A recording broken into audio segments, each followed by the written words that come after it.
जहां भी एक इंसान किसी और चीज को अपने निजी कल्याण से ऊंचा रखता है, अचानक वो स्थान शक्तिशाली और शानदार हो जाता है। और यहां ऐसा ही है।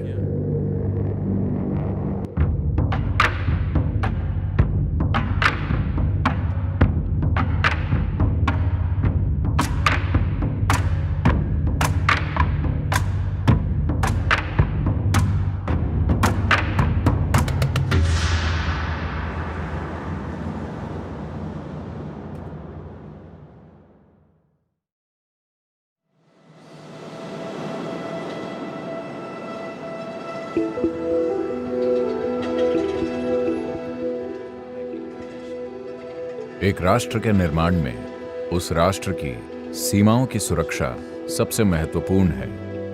एक सुरक्षित सीमा के बिना वास्तव में कोई राष्ट्र नहीं होता। देश के विभिन्न अलग आयाम अलग अलग तरीके से काम कर रहे हैं। उद्योग, कारोबार, सामाजिक पहलू, आध्यात्मिक आयाम, कई चीजें हो रही हैं, मगर उन सभी के होने का आधार आप हैं। अगर आप हमें काम करने के लिए एक शांतिपूर्ण माहौल नहीं देंगे तो इनमें से कोई चीज काम नहीं कर पाएगी।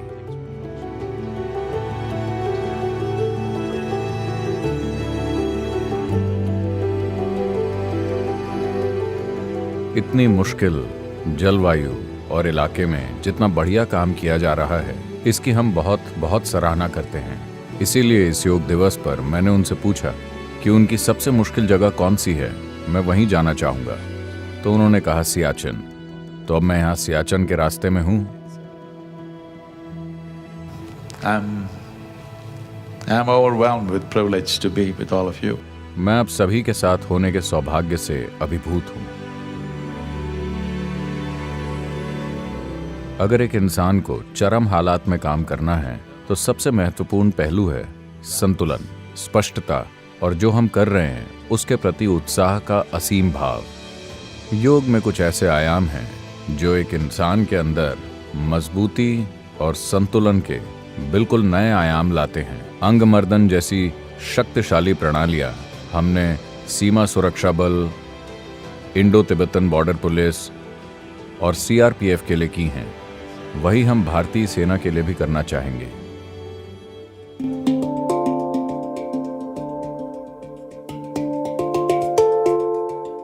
अंगमर्दन का शाब्दिक अर्थ है अपने अंगों पर महारत हासिल करना।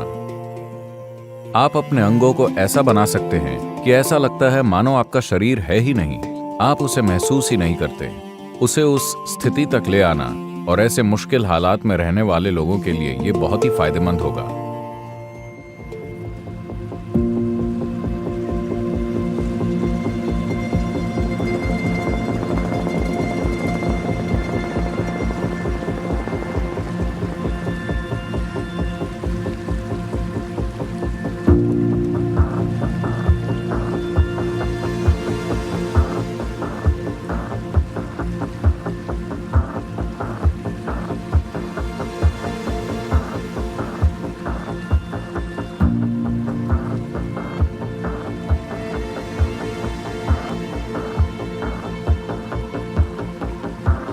देवियों और सज्जनों, हम वास्तव में खुशकिस्मत और सौभाग्यशाली हैं कि आज हमारे बीच एक दिव्यदर्शी सद्गुरु जग्गी वासुदेव मौजूद हैं। तो देवियों और सज्जनों, in conversation with the mistake.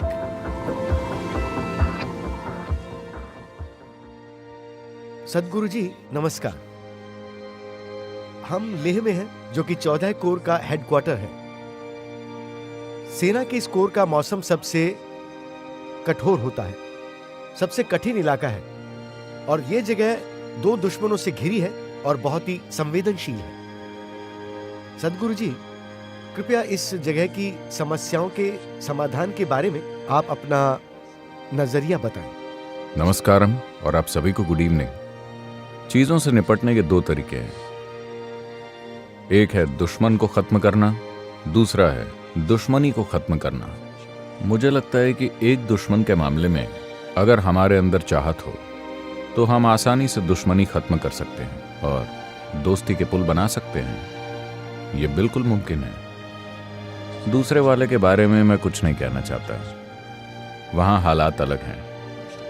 मुझे नहीं लगता कि इस पीढ़ी के लोग राहत के दिन देख पाएंगे। इसके कई कारण हैं,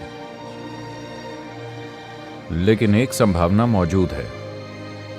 कई देशों ने जिन्होंने जबरदस्त लड़ाइयां लड़ी, आप यूरोप को देखिए, दूसरा विश्व युद्ध कोई दूसरा युग नहीं है, ठीक है? अभी 100 साल भी नहीं हुए, बस 80 साल पहले वो इतनी कड़वाहट के साथ लड़े थे जितना कोई इंसान लड़ सकता है, इतने गंदे तरीके से जितना कोई लड़ सकता है। लेकिन आज वो एक अर्थव्यवस्था की तरह रह रहे हैं, लगभग एक देश की तरह। ऐसा होना शुरू हो गया।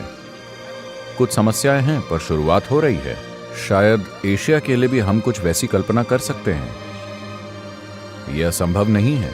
इससे निपटने के 2 तरीके हैं। कभी कभी आप दुश्मन को मार देते हैं, लेकिन कम खर्चीला और ज्यादा फायदे का यह होगा कि दुश्मनी खत्म हो जाए। दुश्मनी को खत्म करना शायद आपके हाथ में न हो, ये किसी दूसरे के हाथ में है। लेकिन अगर ऐसा किया जाता है, तब सेना को काफी अलग तरीके से इस्तेमाल किया जा सकता है। इन सारे युवा आदमी और औरतों को काफी अलग तरीके से इस्तेमाल किया जा सकता है, जो उनके लिए और देश के लिए फायदेमंद हो।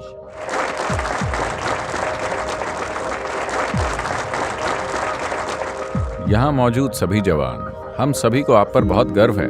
बहुत बहुत धन्यवाद। हमें यहाँ बुलाने के लिए धन्यवाद।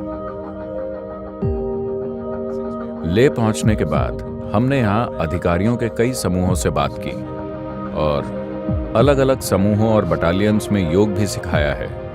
यहाँ सेना जिस प्रतिबद्धता के साथ काम करती है, वो एक उत्साहजनक और जबरदस्त अनुभव है।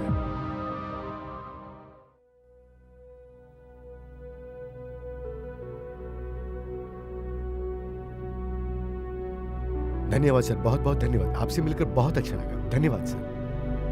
20th of June 2018 20 जून 2018 को हम यहाँ हैं। हम सियाचन ग्लेशियर के लिए बस निकलने ही वाले हैं, जहाँ भारतीय सेना का एक बेस कैंप है, और फिर हम आगे सियाचन ग्लेशियर तक जाएंगे। समुद्र तल से 22,000 फुट ऊपर,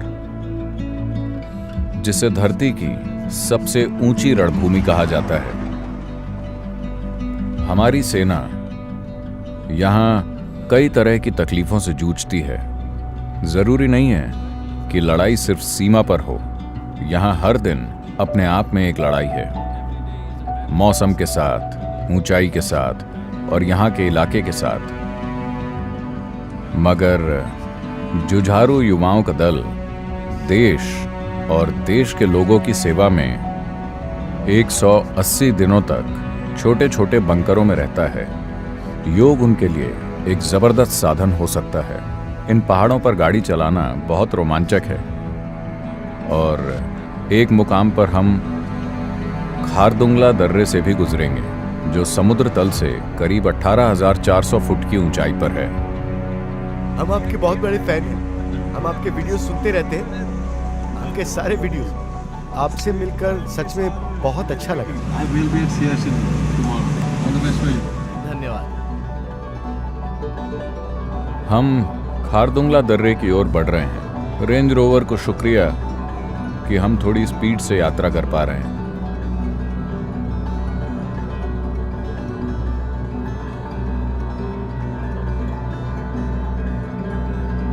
धरती के सबसे ऊंचे मोटर मार्ग वाले दर्रों में 18,380 फीट की ऊंचाई पर अपने बहादुर अधिकारियों के साथ होना हमारा सौभाग्य है।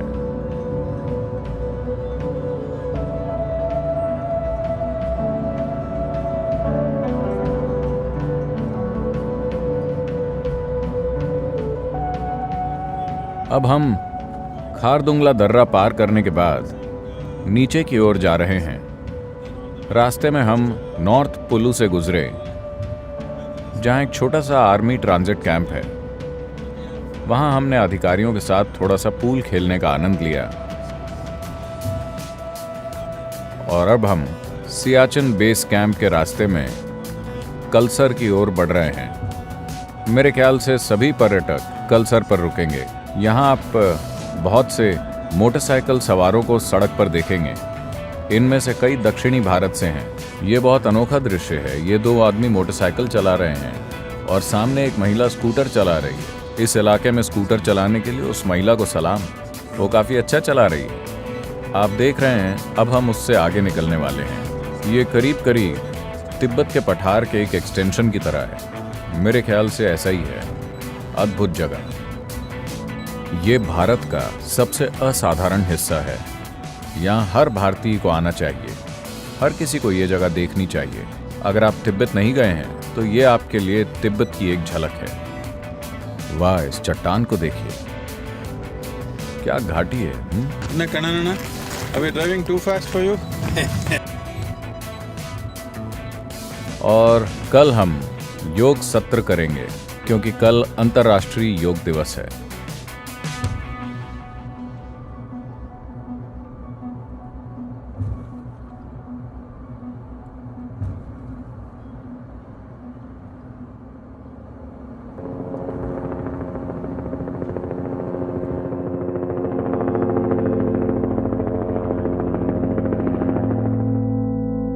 अंतर्राष्ट्रीय योग दिवस 21 जून 2018। हम यहाँ सियाचन वॉरियर्स के साथ हैं।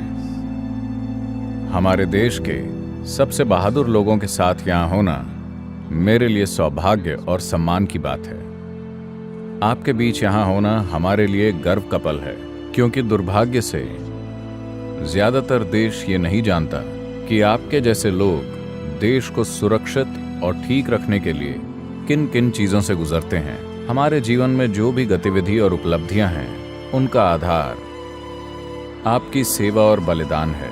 आपकी देश सेवा और बलिदान के बिना हमारा कोई भी काम व्यर्थ होगा। इसलिए इस दिन हम आपके सामने अपना सिर झुकाते हैं। ये एक चक्र है, आप इसे 3 बार करेंगे।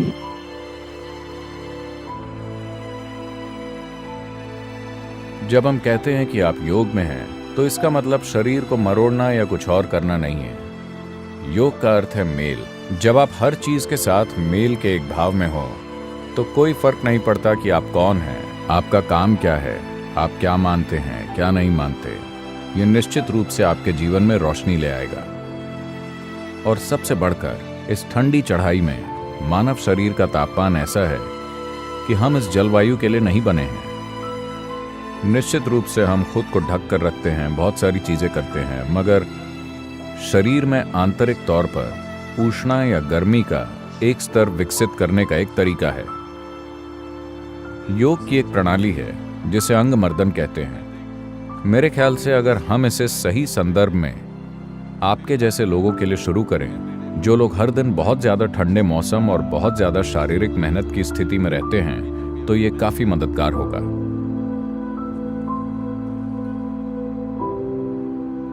इस अंतर्राष्ट्रीय योग दिवस पर आपके साथ होना बहुत सौभाग्य और खुशी की बात है। हम आपके बहुत ऋणी हैं कि आपने हमें यहाँ बुलाया। मैं सबकी तरफ से, पूरे बेस कैंप की तरफ से सदगुरु जी का, योग गुरु हमारे साथ थे, उन सबका धन्यवाद देता हूँ। Thank you so much. सदगुरु जी महाराज का स्वागत है। एक योगी और एक फौजी में क्या समानता होती है? पहली बात कि मैं महाराज नहीं हूँ, मेरी कोई रियासत नहीं है। और योगी और फौजी में क्या समानता है? दोनों रात को जगे रहते हैं। एक लगातार बाहरी दुश्मनों से सुरक्षा करता है, दूसरा लगातार आंतरिक दुश्मनों से सुरक्षा करता है। और दोनों अपने जीवन से परे भी समर्पित हैं। उनका समर्पण उनके आराम, उनकी खुशहाली, उनकी पसंद नापसंद, यहाँ तक कि जीवन और मृत्यु से भी परे है। उन दोनों के लिए ये समर्पण महत्वपूर्ण है।